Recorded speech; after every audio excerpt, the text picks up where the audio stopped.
Hello and welcome to CHAOSScast, the Chaos Community Podcast. On this panel today, we have wonderful Georg Link. Hi, everyone. Good to be back. I'm one of the co-founders of the Chaos Project. And Sophia Vargas. I'm a program manager at Google supporting our research and analysis projects around open source and our open source programs office. And I'm also a member of the Chaos community. My name is Vania. I'm from sociallyconstructed.online. And I am particularly excited about this one because we have very special guests from our friends over at Common Room. So hi, everyone. My name is Hedan Zeng, and I'm the Director of Product Management at Common Room. Common Room is what we call an intelligent community growth platform. We apply an intelligence layer on top of this aggregated view of all of your different community channels. So Georg having a profile within Slack, as well as on Twitter or on Discord, Discourse, having a unified profile across all of these different sources, as well as all of your different activities, of having a complete timeline of that. And then we also help you understand as a community leader what matters the most to your users. So we apply artificial intelligence, natural language processing to help companies detect what are the topics within the conversations taking place within your community so that you can understand what matters most. In the context of your product and your users, can you talk a little bit about what health and community health means to these individuals? I know this podcast is in particular focused on metrics. We love metrics at Common Room as well. So lots of focus on membership metrics, activity metrics, community responsive metrics. So how self-sustaining your community is, as well as sentiment over time, all in service of tracking the health of your community. When someone engages with you, are they engaging with you across multiple channels, which signals that they could be perhaps a little bit more invested in terms of their membership? Are they perhaps helping others answer questions, which signals, of course, once again, stronger depth of engagement as well as a depth of understanding. When we say active, there's just have I posted or not, but there's also have I posted 10 times in the past week or not? And does that signify active membership? Have I responded to questions in the past month? And what does that mean? Absolutely wonderful. And you mentioned the concept of sentiment, which is definitely my absolute jam. And you also mentioned that you're running a lot of automation and AI. So I would love to get into that conversation. Sentiment. So it's funny. Sentiment has been something that we've seen vary quite a bit by source. So if you can imagine, nobody is reaching out to you on Stack Overflow because they are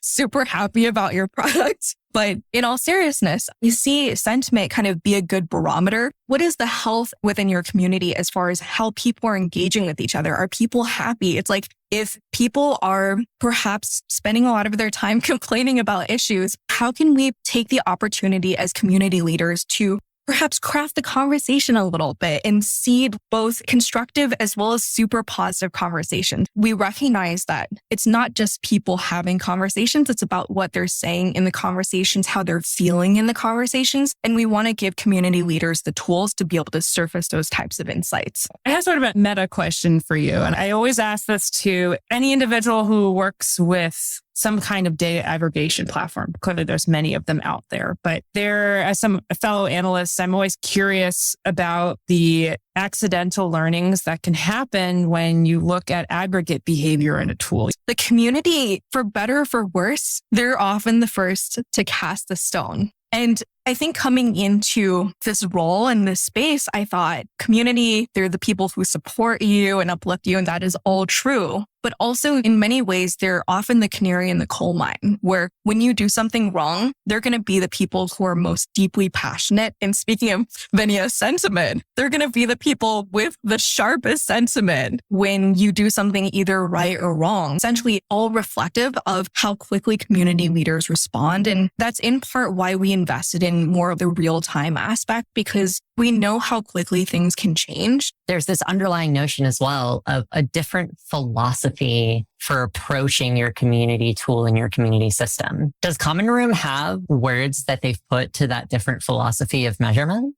In our minds, at the heart of it, it's about scaling and uplifting the community manager and DevRel personas. And so we see them on a day-to-day basis doing so much incredible work. And for us, it's important for us to figure out what their overarching goals are before we even kind of put the metrics for them, et cetera. And so I guess going back to the vocabulary that I would like to use, I think it's all about uplifting, supporting, and scaling the community manager. And so we believe that product development at Common Room is the ultimate team sport in conjunction with our overall community as a team. And so we like to keep an ear to the ground. Just the act of having them step away from an act of social listening can often create some problems. How do you navigate that difference between I need to be there and I need to be present in my community and I need to engage in the social contract of listening to people versus this is a thing that I could automate. I could build a workflow for this.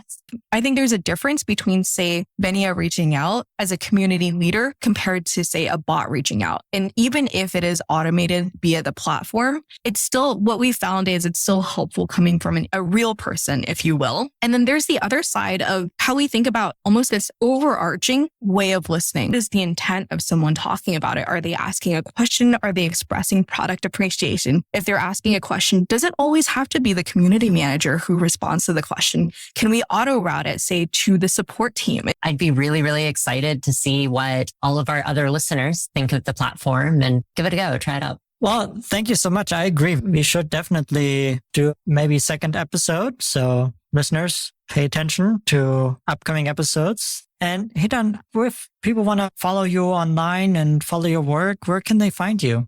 Yeah. So, well, first of all, I have to encourage everyone to join Common Room's Uncommon community. Lots of great learnings there. And I'm an active participant and love engaging with a lot of our customers and community members and users there. And then, of course, on Twitter, feel free to follow me at Hedankers, HEDANKERS on Twitter. And so thanks for that.